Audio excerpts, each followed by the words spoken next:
another day, another vlog na naman. Mga kamami, isang mapagpalang araw po sa inyong lahat. Kumusta na kayo mga kamami? Sana po ay nasa mabuti kayong kalagayan. So mga kamami, meron na naman tayong pagkukwentuhan about sa pampaputi na naman. Isang product na naman po ang nakapukaw ng aking pansin para na sa galon ito ay aking masubukan. At nang sa ganoon makita kung ano nga ba ang magandang ibibigay niya resulta sa aking balat. So mga kamami, sa araw na ito ay pag-uusapan nga natin ng lotion na ito. O nasabi ko na lotion.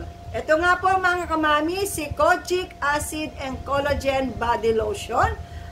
Increase skin elasticity and whitening and moisturizing the skin. Ayan po nakasulat dito sa baba kung ano ang gagawin ng lotion na ito sa ating balat. So, mga kamami, ito ang pinaka-active ingredient niya, mga kamami, ay collagen protein plus kojic acid. Alam naman natin ang dalawang ingredient na yan ay talagang makakatulong makapagpaputi ng ating balat. At syempre, ito ay meron siyang 250 ml. Ito ay nabili ko sa TikTok shop sa halagang 175 pesos. Kasama na doon ang SF. Opo mga kamami. So mga kamami, ipapakita ko sa inyo kung ano ang texture niya at kulay.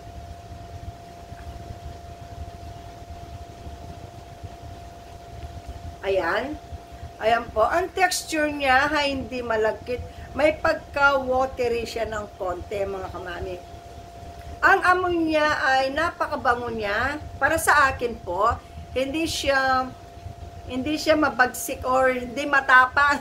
Hindi matapang ang kanyang amoy. So, ilalagay ko dito ang lotion. Ipapahid ko siya mga kamami. Ayan.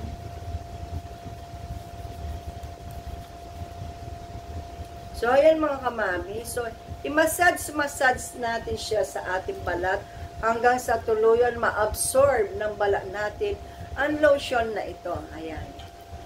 So, alam mo mga kamami, napakaganda niya kasi hindi siya malagkit at wala siyang white cast at napaka-lightweight niya mga kamami kapag ipinahid ninyo. At syempre, disclaimer lamang mga kamami, depende pa rin kasi sa ating balat kung paano tanggapin ng balat natin ang ipinapahid natin lotion. Opo, so depende pa rin yan sa ating balat. So, hayan mga kamami, ina-absorb na niya ng gusto ng aking balat ang lotion na ito. Ayan. Napakadali po niyang mag-dry. Napakadali i-absorb ng aking balat. Ayan. Nagda-dry siya. Ayan mga kamami. Ganito siya kaganda. Opo.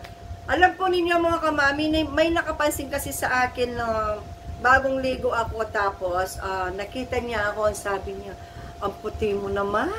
Ano bang ginagamit mong product? Ano bang ginagamit mong lotion? Ano bang ginagamit mong sabon? Ano bang, ang dami niyan tinanong kung anong mga ginagamit ko. So, ang sabi ko yung lotion ko ay, pinakita ko talaga, ito ang ginagamit ko lotion, sabi ko. Ay talaga? Sabi niya, oo, sabi ko. So, ginagamit ko ito every morning at night. Tapos naman, kapag 3 times a day ako naliligo, so 3 times a day ko din siyang ginagamit. So, kung gusto natin talagang makitaan na magandang resulta ang product na ginagamit natin, dapat talaga ay consistent ang paggamit natin. At the same time, kailangan pa rin natin samahan ng sunscreen protection. Opo, dahil kahit anong pampaputi ang ipahid natin, kung na-expose tayo sa araw at hindi tayo naglalagay ng sunscreen protection, walang magandang resultang maibibigay ang ginagamit natin product. Opo, yun po ang pinakasusi mga kamami. So, dito mga kamami, nakalagay ang kanyang mga ingredient at kung paano siya gamitin. Opo, mga kamami.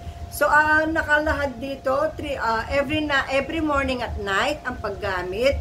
Pero ako, kapag 3 times a day ako naligo, so 3 times a day ko siyang ginagamit.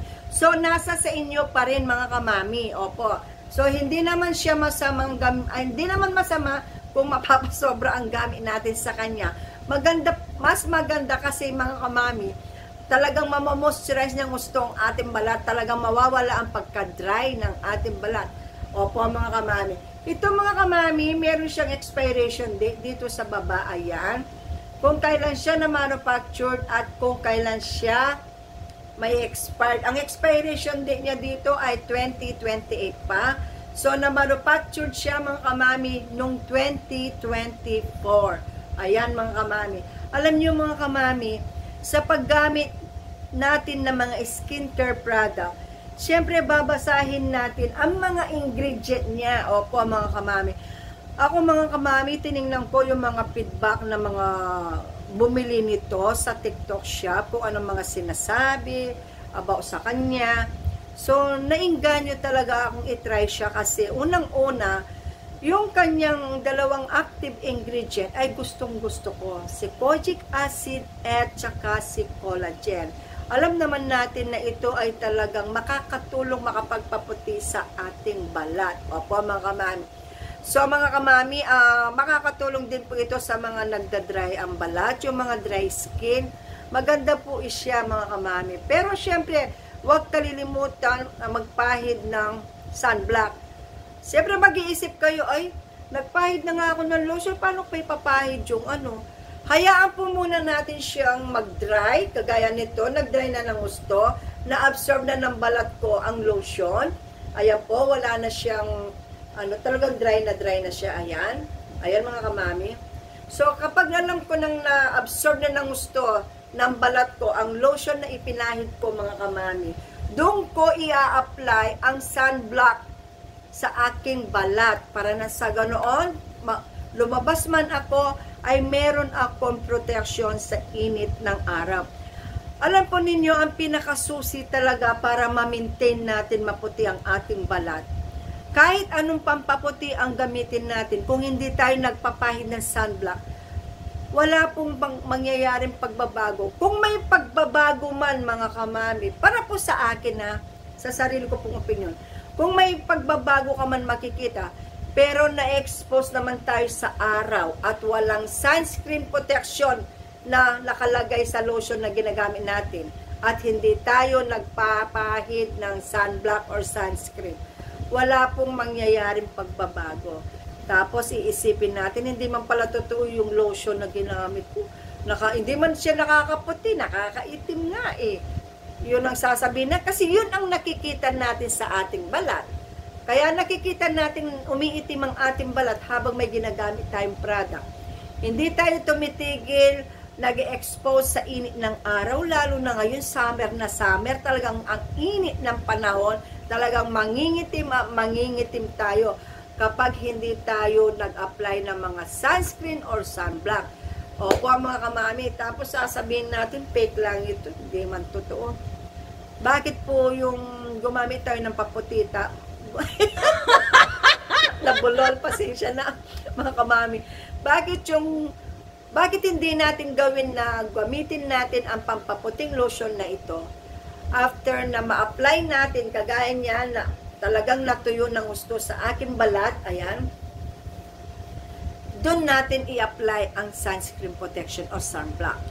Kahit ma-expose tayo sa araw or halimbawa lumabas tayo at nakalimutan natin magdala ng payong, so at least meron pa rin protection ng ating balat. Pero syempre, kapag lumagpas na ng 2 hours, tapos pinawisan ka na, natural mawawala po yung sunblock. So, kailangan kapag lumalabas talaga mga kamam, ayon sa aking na-research, kapag nasa labas tayo, every 2 hours ay mag-reapply daw ng mga sunscreen or sunblock sa ating balat.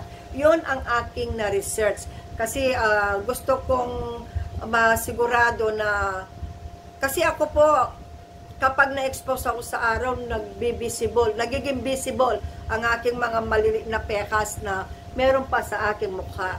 So, kaya ako, nagre-research ako, kung kailangan ba mag-reapply kapag lumalabas ka ng bahay, ay nag-apply na nga ako sa loob ng bahay, ay paano pag sa labas. Doon ko nabasa na kailangan mag-reapply tayo. Opo. Kasi sa pawis, mawawala yung yung naipahid nating sunscreen, sasama sa pawis yun. So, kailangan talaga every 2 hours ay nagre-reapply tayo. So, mai-share ko lamang po sa inyo mga kamami para nang sa ganoon ay yung hindi po